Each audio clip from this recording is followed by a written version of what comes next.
Hypertrophy. So there's many outcomes that can be attained through fitness.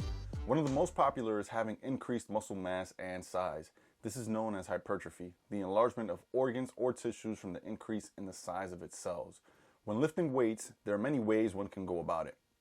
So if you lift at a relatively low weight for high amount of reps, this will mainly increase muscle stamina and endurance. If you lift at a heavy amount of weight for a low number of reps, this will increase muscle size by inducing hypertrophy. So the principle of progressive overload states that the body will grow in response to the training that it does, aka physical stress. So if you lift the same amount of weights for the same reps every week, chances are that the body will get used to this and quote unquote plateau. We want to make it increasingly harder for our bodies every time so that they are stimulated and induce muscle enlargement. For your body to adapt, you need to make the musculoskeletal system work hard. So let's get out there and start giving it your all. With that being said, nutrition plays a huge role in hypertrophy.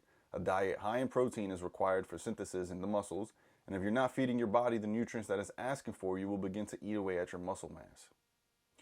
Carbohydrates and fats are also just as important as the amount of protein that you are ingesting in your body. So please refer to our macros video for further analysis on this topic.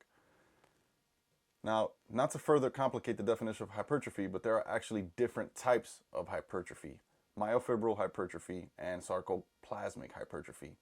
Sarcoplasmic hypertrophy is caused by slow tempo lifts with a good amount of time under tension. In other words, controlled gradual lifts.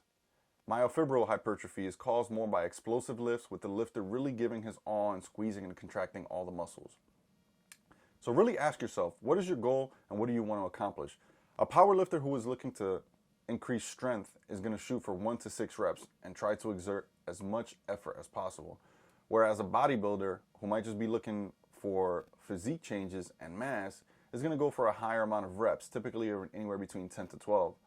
Then lastly, we can be looking at an athlete style of training where it would behoove them to have the endurance and strength to perform optimally in their respective sport. So really think about and internally reflect about where you would like to take your body.